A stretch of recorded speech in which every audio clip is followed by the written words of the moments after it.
For nearly a century, it was a legend, a myth whispered among psychologists and scholars, a massive red leather-bound book locked away in a vault in Switzerland, containing the deepest visions of one of the 20th century's greatest minds. This was not a typical scientific work. It was a deeply personal and visionary record, the personal confession of a man who journeyed to the edge of madness and came back with a map of the human soul. This is the story of Carl Jung's Liber Novus, the Red Book. And for decades after his death, his own family was hesitant to let the world see it. The question is, why? What was inside this book that felt so profound, so personal, that his heirs believed it had to be protected, both for Jung's legacy and for the world? Welcome to Quantum Enigma. To understand the mystery of why the Red Book remained unpublished for so long, we first have to understand the inner crisis that gave birth to it. We have to go back to 1913. Carl Jung, once the chosen heir to Sigmund Freud's psychoanalytic empire, had just endured a painful and dramatic break with his mentor. This wasn't just a professional disagreement. It was a psychological earthquake. Jung was left unmoored, with no framework to contain the visions and symbols erupting from his unconscious. He described this period as one of disorientation, even fear. He was plagued by terrifying dreams and apocalyptic images. He heard voices. By clinical standards, it could have been seen as the onset of a psychosis, and Jung himself feared he was losing his mind. In his autobiography, Memories, Dreams, Reflections, he stated, "Am I going mad? I asked myself.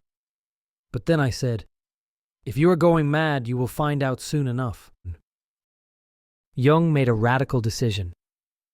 Instead of suppressing these visions or medicating them away, he turned toward them.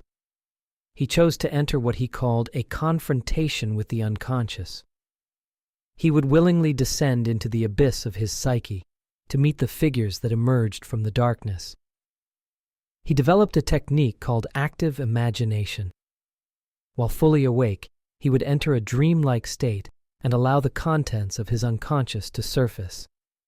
But he would not passively observe them. He would engage, converse, challenge, learn. The Red Book is the handwritten, richly illustrated, and deeply symbolic record of that journey. And what's inside the book helps explain why it was kept from public view for so long. This is not the work of a detached academic. It's the epic of a soul in turmoil. Rather than suppress the strange figures that appeared in his visions, Jung chose to engage with them, treating them not as hallucinations, but as living symbols from the depths of the psyche. He recorded these inner dialogues meticulously, and through them, he came into contact with powerful archetypal figures, representations of universal forces within the human mind. He met Salome, a blind and sensual young woman who embodied the anima, the feminine soul within. He encountered Elijah, an ancient prophet who brought wisdom and spiritual gravity. And most importantly, he met Philemon, a winged, bearded sage who became his inner guide, mentor, and spiritual teacher. These were not just imaginary characters to Jung. They were real enough to influence his thinking, and they would later form the symbolic bedrock of his psychological theories. He also described encounters with two opposing forces, the spirit of the depths, which spoke the language of myth, symbol, and eternal truth, and the spirit of this time, which represented the logic, reason, and scientific mindset of the modern world. These two forces seemed to battle within him, as he tried to reconcile the intuitive, timeless wisdom of the inner world with the rationalism of his era. In his visions, Jung witnessed shocking imagery. He foresaw rivers of blood sweeping across Europe, a haunting premonition that came just months before the start of World War I. He found himself journeying through a land of the dead, confronting lost souls and buried aspects of his own psyche.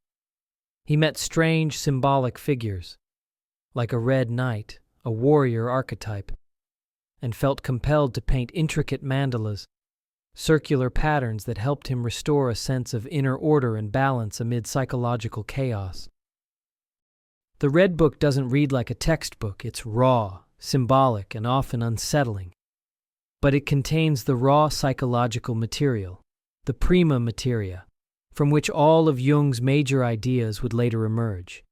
His concepts of the archetypes, the collective unconscious, the shadow, and his most important idea of all, individuation, the lifelong process of becoming a whole, integrated self. So, we arrive at the central mystery. Why did Jung's family hesitate for so long before releasing this monumental work? The answer is not one-dimensional. It lies in three deeply human fears. First was the fear of professional ruin.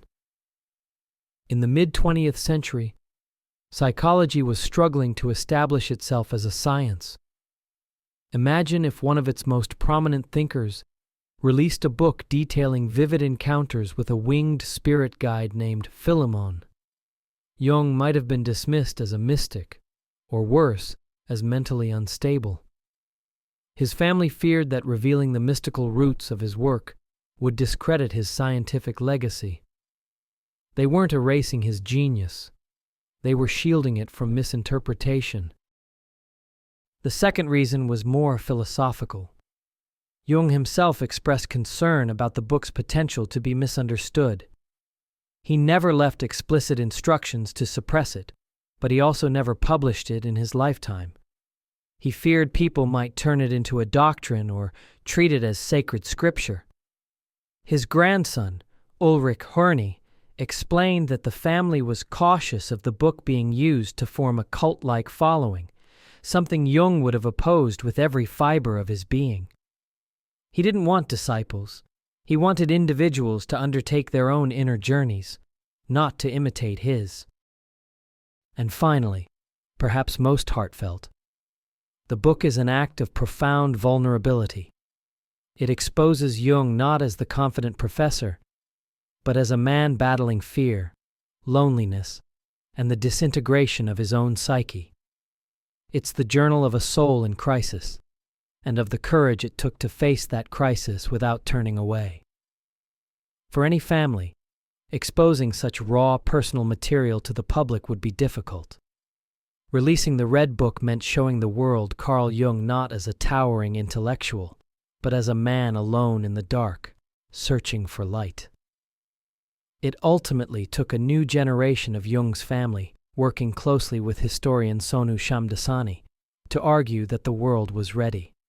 That the value of the book, both as a psychological and cultural treasure, outweighed the risks. So, what is the legacy of the Red Book now that it's finally free? Its publication reframes everything we thought we knew about Carl Jung. His theories are not abstract ideas. They're born from lived inner experience. The Red Book validates the inner world, the realm of symbols, dreams, and archetypes, as a place worthy of exploration. It reminds us that healing doesn't always come through avoidance, but by facing our struggles with courage.